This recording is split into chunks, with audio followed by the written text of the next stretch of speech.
I still remember the day Maya and I moved into our college dorm.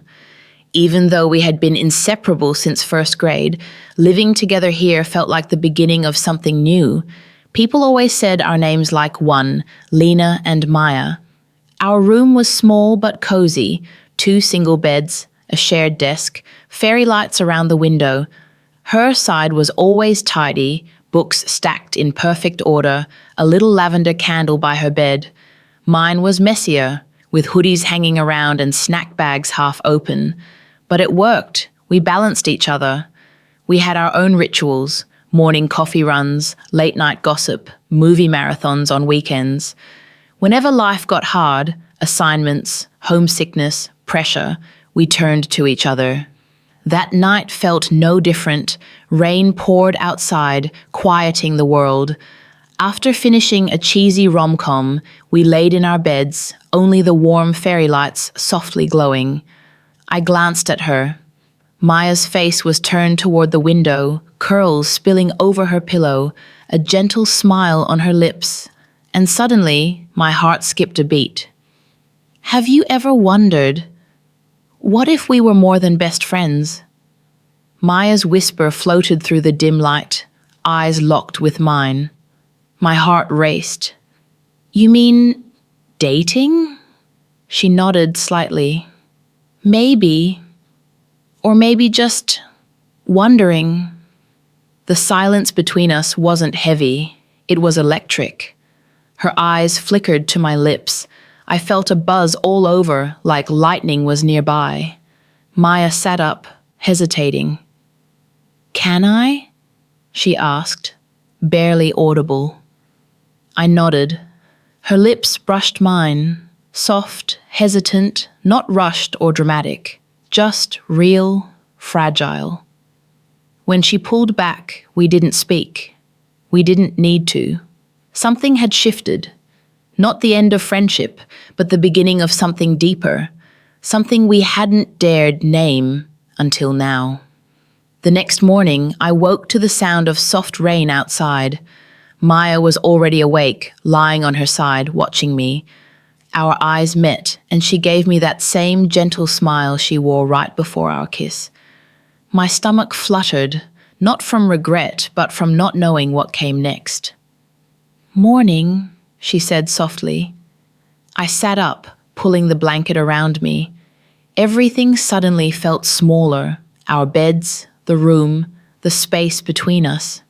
Morning, I replied. She slipped on her hoodie and smiled. Coffee? Maybe that was her way of guiding us back into something safe. I nodded. Yeah, coffee sounds good.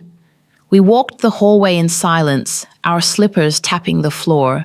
Not awkward, just thoughtful. Something had changed, and we both felt it. Back in our room, we sat facing each other, hands wrapped around mugs of warm coffee. I finally said it. About last night. Maya bit her lip and nodded. I've been thinking about it too. I looked down. I don't want to lose what we have. You're my person, Maya. You always have been. She reached for my hand. Maybe we've always been more. We just didn't know how to call it. Those words cracked something inside me, something that had waited years to breathe. She stood, then gently asked, Can I sit with you? I nodded. She crawled into my bed, her body warm beside mine. No urgency, just quiet closeness. Her head rested against mine, and her fingers traced the inside of my wrist. When she kissed me again, it wasn't hesitant. It was soft, sure, and full of all the things we hadn't dared say out loud. The days after felt like I was holding a glowing secret in my chest. Outwardly, nothing changed. We still went to class together, laughed over memes, shared snacks. But beneath it all, something new was growing. Quiet, delicate, unnamed. I noticed her more, the way her eyes lingered on me when she thought I wasn't looking, how her hand brushed mine a second longer than before, how my name sounded gentler on her lips. One night, we got ready for a party.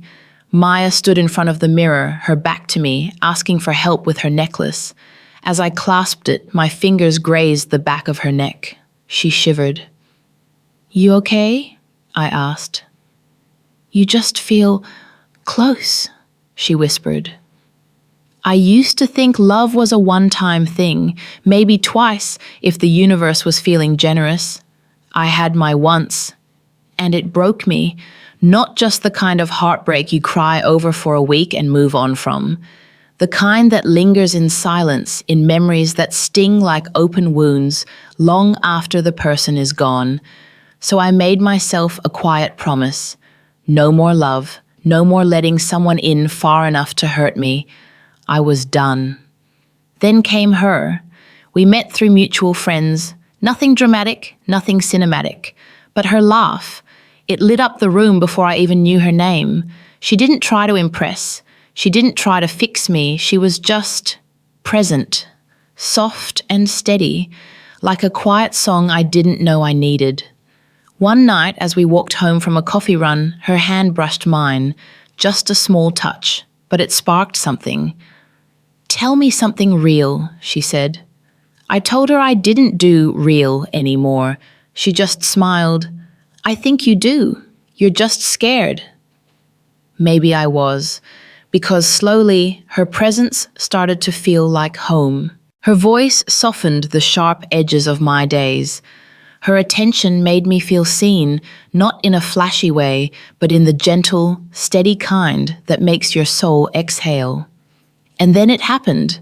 Not in a grand confession, not with fireworks, but in silence, in the way her hand found mine, in the way her head rested on my shoulder like it belonged there, in the way my heart stopped bracing for impact when she was near. That night she stayed. Nothing happened, except everything changed. I didn't mean to fall in love again, but I did.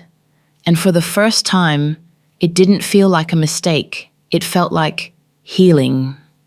She made me feel safe again. I used to sleep alone, not just physically, but emotionally. Even when someone shared my bed, I never felt truly held, never felt seen. But the night she stayed over, it wasn't about touch. It wasn't about passion. It was about presence. Her breath beside me, the way her hand found mine under the blanket like it belonged there. I didn't know love could be quiet. She didn't try to fix me. She didn't ask me to open up. She just laid beside me, tracing slow circles on my arm, as if saying, "I'm here and I'm not leaving." And for the first time in years, I believed someone. Waking up to her felt surreal. She was already in the kitchen, barefoot, pouring cereal like it was just another Tuesday, like she'd done it 100 times before. But it wasn't ordinary, not for me. It was a new kind of intimacy, not loud, not dramatic, just simple and soft and steady. She smiled when she saw me, not the kind of smile that asks for anything in return, just one that says, "I'm happy you're here." And in that small kitchen, under the early sunlight, something in me shifted. I stopped waiting for the moment she'd leave, stopped bracing for the pain I was so used to. I didn't know what we were. I didn't have the right words. But I knew one thing. When she held my hand, I didn't want to let go. Maybe that's what healing starts with, not grand gestures, just someone who stays. I didn't plan to fall, but she made me stay. I used to think love had to be loud to be real. Passionate, chaotic, the kind of fire that burns you up and burns you out. So after the last time left me scorched, I swore I'd never love again. And then there was her. We didn't mean to fall. We weren't even trying. It was supposed to be casual, coffee runs, lazy movie nights, shared silence that felt more honest than words. But something in the way she looked at me made my guard start to slip, like she saw a version of me I forgot was there. The first time she asked, "Do you feel it too?" I couldn't even speak. My chest was full of words I wasn't ready to say, so I just nodded, That night, we curled into each other under one blanket, our hands gently intertwined like a question waiting to be answered. And in that stillness, with the sound of rain outside and her breath steady against mine, I felt something shift. It wasn't the rush of lust or the thrill of being wanted, it was the quiet safety of being known. She whispered, "You don't have to be afraid anymore." And somehow I wasn't. We didn't define it. We didn't need to. We moved through days like we'd always done this. Soft mornings, shared laughter, brushing shoulders in the kitchen like gravity was pulling us closer. It wasn't perfect. I was still scared, still wondering if love was a risk I could afford. But when she looked at me, really looked, I stopped worrying about labels and timelines. Because healing doesn't always come from solitude. Sometimes it comes in the form of someone who sees your broken edges and stays anyway. She didn't ask me to fall, she just gave me a reason not to run. The moment I stopped running, I didn't expect her to become my safe place. I didn't even expect her to stay. But there we were, tangled up in blankets on a Sunday morning, the rain tapping softly on the window, her fingers drawing quiet patterns on my arm. Nothing about it was dramatic. There were no grand declarations, no promises whispered at midnight. Just her presence, her calm, her breath, steady and close. For the first time in years, I didn't feel like I needed to hide the mess inside me. She never asked for perfection. She didn't want a version of me that was healed and whole. She wanted the real, the wounded, still learning, still figuring it out me, and I had never felt more seen. One morning, I caught her watching me, the kind of look that says, "I know who you are and I still choose you." I froze, unsure of what I could possibly offer in return, but she didn't ask for anything. She just smiled and poured me coffee like we had done this forever. That's when I realized love doesn't always arrive with fireworks. Sometimes it shows up barefoot in your kitchen, hair tied up, asking if you still like cinnamon toast. Sometimes love is soft. Sometimes love whispers instead of shouts. And sometimes love is just a quiet hand reaching for yours in the dark, asking nothing, promising everything. I didn't know I was ready to try again, but she made staying feel safer than leaving. She asked me to stay, and I did. The night she asked, "Can I stay again?" something inside me shifted. We weren't rushing into anything. We never did. Every moment between us was slow, a gentle unfolding, like a secret you whisper only when you feel safe. That night, as the door closed behind us, she kissed me with a kind of quiet hunger, not desperate, not demanding, just real. Her lips pressed softly to mine, her hands asking instead of takings. We moved like the world had faded away, like there was no one else and nothing else but this. It wasn't lust, it was comfort, closeness, the language of two people who didn't need to speak to be understood. When she whispered my name against my neck, it didn't feel like seduction. It felt like trust, like letting go. Later, wrapped in each other beneath a worn blanket, her head resting gently on my chest, she asked, "Does this feel real to you?" I looked down at her, her eyes wide, unsure, hopeful, and I nodded. It feels like the only real thing I've had in a long time. Because it did. No pretense, no masks, just us, raw and tender and trying. We didn't say, "I love you," not yet. But it was there, in the way she traced lazy circles on my thigh, in how she held me like she was trying to keep the world out, in the silence between our words, full and safe and sacred. That night, I didn't sleep because I was scared, not of her, but of how much I wanted her to stay. And when the morning came, sunlight spilling through the blinds and her arms still wrapped around me, I realized something. I wasn't afraid of falling anymore. I was already there, and for once, I didn't want to run. The first time I felt safe again, it wasn't the kiss that changed everything. It was the way she looked at me afterward, calm, steady, like she already knew my answer before I said a word. We didn't rush. We didn't label it. We just existed beside each other, brushing shoulders in the kitchen, falling asleep to old movies we never finished, letting the silence between us say what we were too afraid to voice. One night, lying beside her in the dark, I whispered, "What if I'm too broken to do this?" She didn't flinch. She didn't try to fix me. Instead, she reached for my hand, gently laced her fingers with mine, and said, "You don't have to be fixed. You just have to let yourself be held." And I did. That was the first night I didn't dream of running, the first night I didn't brace for loss. Her presence wasn't a distraction from my pain. It was an anchor in the middle of it. She didn't save me. She stayed with me while I saved myself. In a world that had asked me to shrink, she gave me space to breathe. She never said, "I love you." Not yet. But every quiet gesture, the way she remembered my favorite tea, the way she left the lamp on when I stayed up late writing, felt like the beginning of something sacred. Not love at first sight, but maybe love at last safety. When she whispered, "You're home." Somewhere between the laughter, the quiet dinners, and the unspoken glances, something changed. We never declared what we were. We didn't need to. Love didn't arrive all at once. It crept in slowly, like the way she'd remember my favorite songs, or how she'd hum when she washed dishes, or bring me tea without asking. It was subtle, but it was constant.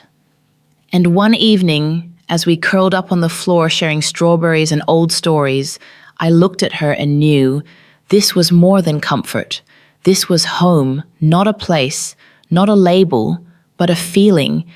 When she leaned her head on my shoulder and whispered, "You feel like home," I didn't reply. I couldn't. My heart was too full. Instead, I held her closer and let that moment settle in my bones, soft and sure. Because for the first time, love didn't feel like a storm. It felt like shelter. We never planned this. But it became everything. We never sat down to define what we were. No big labels, no pressure, just two people choosing each other again and again in small ways. She started leaving things behind. Her sketchbook, her favorite hoodie, a toothbrush beside mine. None of it was intentional, but each item felt like a quiet declaration. I'm here. I'm not going anywhere. We didn't plan for life together, not exactly. But one lazy morning over tea, she asked, "What kind of dog would we get if we ever moved?" And suddenly, we were painting futures in the air, not promises, but possibilities. Our days weren't dramatic. They were soft, cooking side by side, sharing playlists, slow dancing in the kitchen when no one was watching. There was a rhythm to us, gentle, familiar, safe. And yet, even in the calm, fear lingered. One night, wrapped in blankets and candlelight, she whispered, "What if I lose you?" I squeezed her hand, kissed her forehead, and said, "Then let's not rush. Let's just be, one breath, one day, one choice at a time." She smiled, and for the first time, I saw it in her eyes, not just hope, but belief. And in that moment, I realized we hadn't just stumbled into something beautiful, we'd built it, together. "I'm scared of losing you." She whispered. It was late. Rain tapped softly against the window. We were tangled together, limbs and blankets intertwined, the world outside hushed and distant. She shifted, just enough to look me in the eyes, her voice barely audible. "Can I tell you something that scares me?" I nodded, heart already bracing. I'm scared of losing this, of losing you. Her words weren't dramatic, just honest and raw and real. I've never felt so sure about someone before, she continued, and somehow that makes it harder, not easier. I reached for her hand, laced our fingers together slowly, gently, like a vow. I'm scared too, I said, but I'd rather be afraid with you than feel safe with someone who doesn't see me. She let out a breath she didn't know she was holding and rested her head on my chest. My arms wrapped around her instinctively, grounding her in silence. That night, I couldn't sleep. I watched her, the way her brow furrowed in dreams, how her fingers twitched softly like she was holding on to something even while asleep.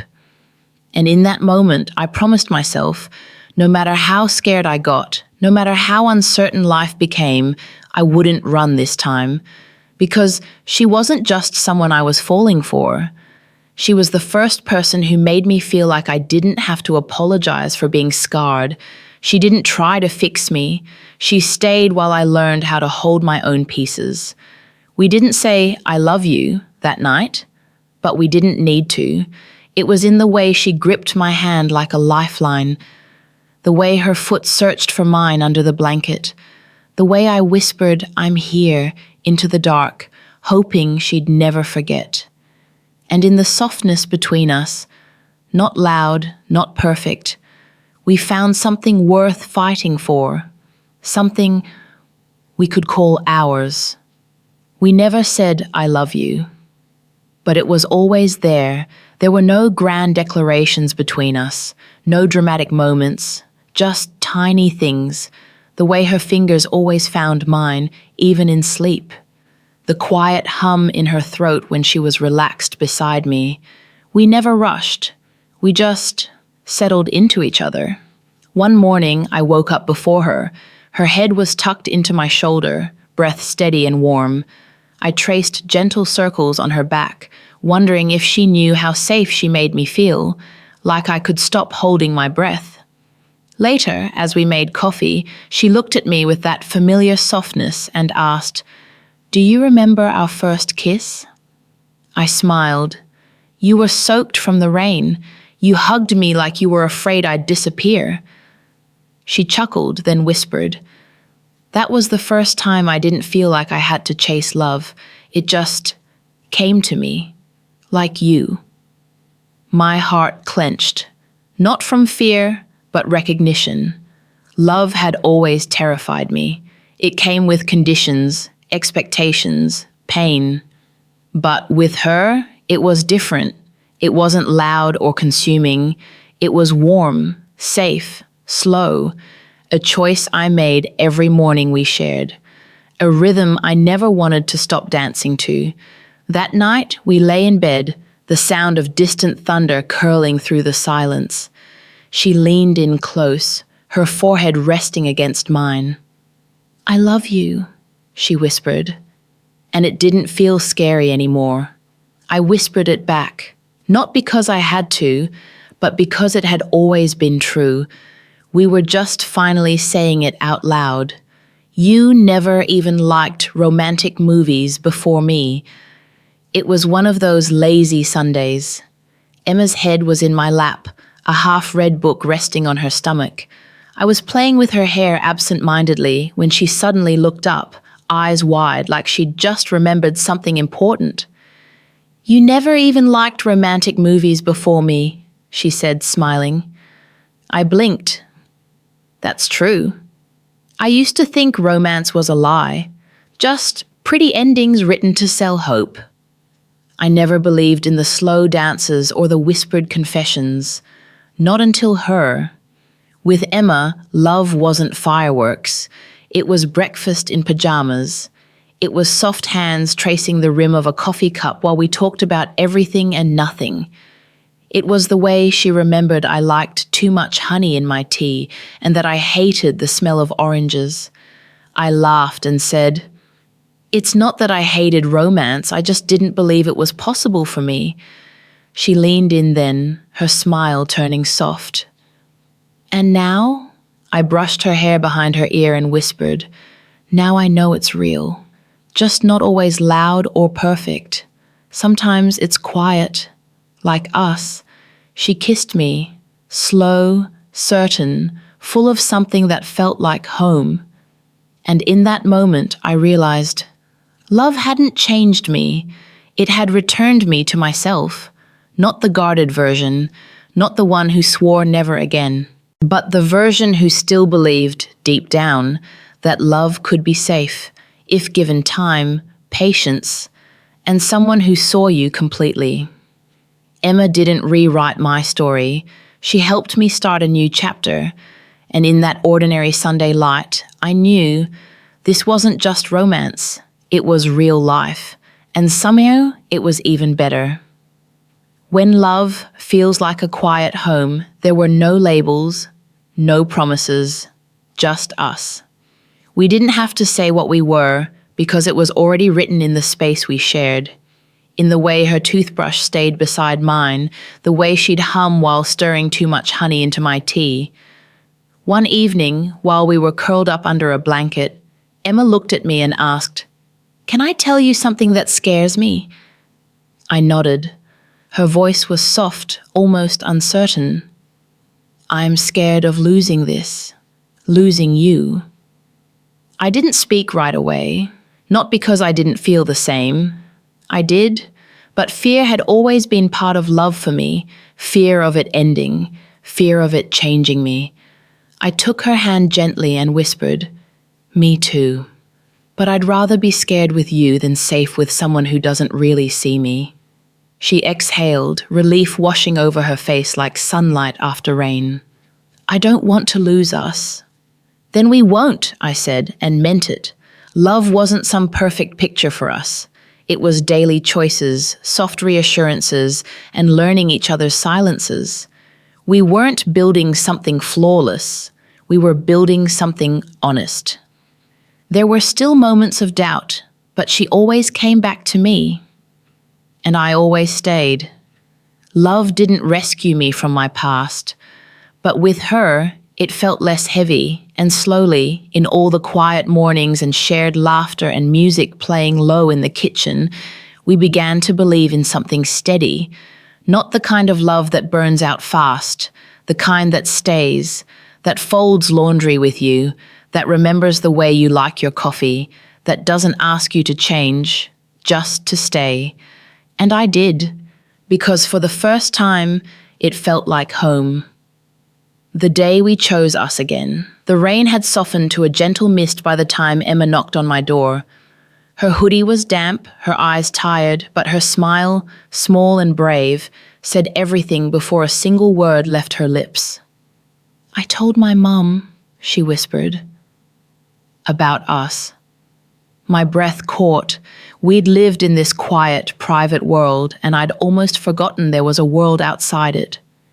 "How did she take it?" I asked. Emma's shoulders fell slightly. "She didn't yell, just said I was ruining my life, that I'd regret it." The words stung, even though they weren't mine, but I could see how heavy they sat on her chest. "You're not ruining anything," I said gently, reaching for her hand.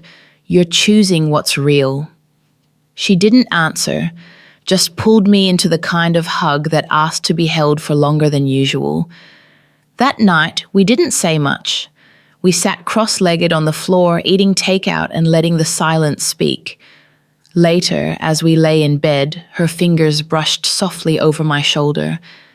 "They say they love me," she murmured, "but it feels like they're grieving me instead, like the version I used to be was easier to accept." My heart ached for her, for anyone who's ever had to shrink to be loved. I kissed her forehead. "Their comfort isn't worth your truth." And she cried, not because she was weak, but because she was finally letting herself be seen.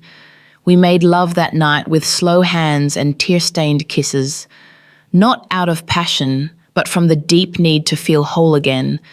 And in the quiet afterwards, wrapped in each other, it became clear. This wasn't a phase. This wasn't confusion. This was a choice. And every day since, we've kept choosing each other. She came back different, but still hers.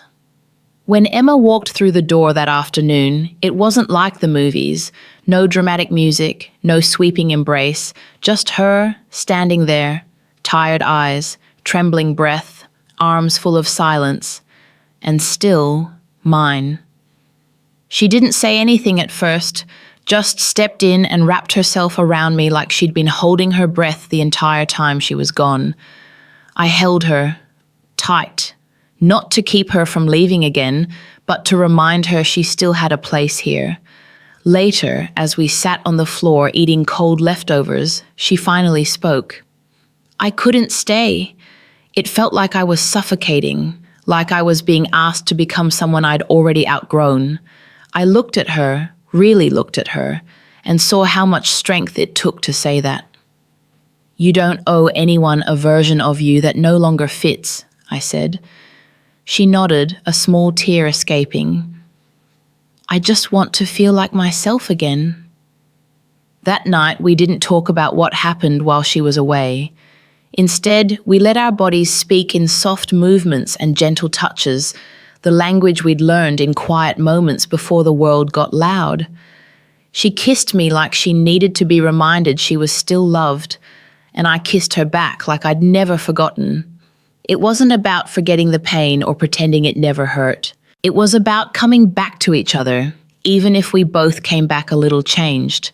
Because love, real love, holds space for the growing, the grieving, and the returning.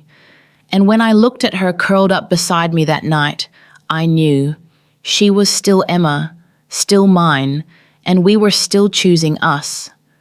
When her silence spoke louder than words, some things don't need to be said out loud to be felt. Lately, Emma had been quieter, not distant exactly, but like she was living in two places at once, here with me and somewhere far away inside her own head. She still smiled, still touched my hand when we passed each other in the kitchen, but the warmth behind those gestures felt faded, like a candle trying to stay lit in a storm. I wanted to ask her what was wrong, but I was scared. Scared she'd say she didn't know. Scared she'd say it was me. That night, while we lay side by side, my fingers tracing lazy shapes on her back, I finally asked, "Where do you go when you get quiet like this?" Emma took a long breath. "Back to the voices I thought I left behind," she whispered. "The ones that told me I was broken, that this, us, wasn't real, that I'm not allowed to be happy this way." Her words sank deep, slicing through both of us. I turned to face her and took her hand. "They were wrong," I said gently. "You're not broken. You're brave. You're real. And this love, our love, is real too." She blinked back tears. "I want to believe that. But some days it's like their voices scream louder than mine." I pulled her closer. "Then let mine be louder. Let me remind you, every day, every night, that you're allowed to be here, to love, to feel joy." She tucked her face into my neck and held on. And I realized then, love isn't always grand gestures or loud declarations. Sometimes it's just choosing to stay, to reach across the silence, to whisper back against the noise, "You are safe here, you belong."